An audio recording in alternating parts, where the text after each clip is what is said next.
All right, we're going to talk a little bit more about this with Republican Senator John Barrasso from Wyoming. Sir, good to see you. Let's start there. I wanted to have you listen to Senator Coons and Senator McConnell about this issue on legislation to protect the special counsel.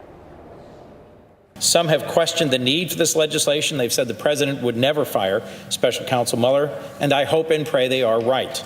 But our president has repeatedly, publicly, and directly attacked the special counsel and his investigation. Just yesterday, calling his investigation a phony witch hunt. This is a solution in search of a problem. The president's not going to fire Robert Mueller, nor do I think he should, nor do I think he should not be allowed to finish. That made sense to me when McConnell explained it as a solution in search of a problem, but there are senators who think that they really do need to pass this legislation. Where do you stand? Well, there have been senators that have been saying that now for over a year. There's been no firing or no attempt to fire. I think that we ought to get this done quickly. We need to get the report, get it behind us, and move on. But there's no indication there's going to be any firing, and I oppose the legislation. All right. Well, let's move on then. I did want to ask you about the briefing that the Secretary of State and Secretary of Defense came to the Senate to talk about Jamal Khashoggi. A lot of frustration, especially from Senator Graham, that the CIA did not come today, Gina Haspel. What do you know about that? Well, she wasn't there, but we did have the Secretary of State. We did have the Secretary of Defense, and I can't imagine there's anything that the director of the CIA would know that those two members of the cabinet, high-ranking members of the cabinet, wouldn't know. They were very clear in what they shared with us. They told us that there was nothing that she might know that they wouldn't know. Clearly, there continues to be a discussion about this whole part of the world and what's happening with Saudi Arabia as well as Yemen. We know that Saudi Arabia plays a pivotal point in terms of power in that area, location in that area, longtime ally of the United States. But with the murder of Khashoggi, I think we have to make sure that we have a proper response without actually fracturing the relationship. Saudi Arabia is in that area really a source of stability as opposed to Iran, which is a source of incredible terror. Let's listen to Secretary Mattis. He was there talking about this as well.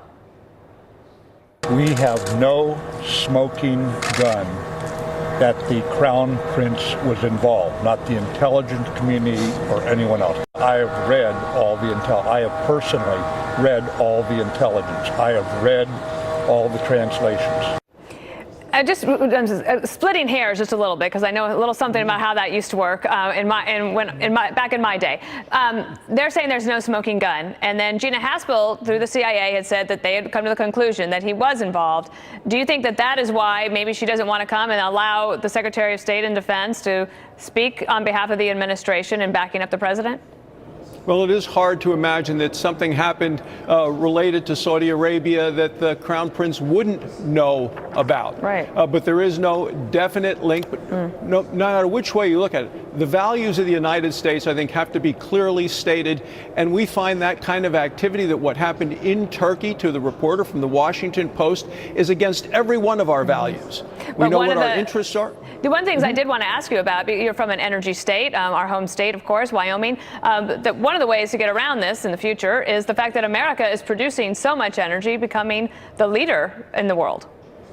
Well, you're absolutely right. And first, all 500,000 people in Wyoming have you as their #1 favorite television personality. Love watching you. The people are tuned into you right now. In terms of energy, President Trump was absolutely right about moving from energy independence to energy dominance, unleashing the amount of energy we have. We also know, though, with Saudi Arabia, Vladimir Putin would love to displace our relationship with Saudi Arabia and put himself in that position. And he wants to set up a super OPEC with the Gulf states, Saudi Arabia, as well as Russia. And Russia uses energy as a weapon. Energy is called the master resource for a reason. Well, we need it, we have it, and we're going to use American energy and not be dependent upon that part of the world. Well, we didn't plan this, but you are very good at transitioning, because I did want to ask one last question about Russia. Listen to what President Trump said about Russian aggression in Ukraine. He said, I don't like that aggression. I don't want that aggression at all. Absolutely. And by the way, Europe shouldn't like that aggression, and Germany shouldn't like that aggression.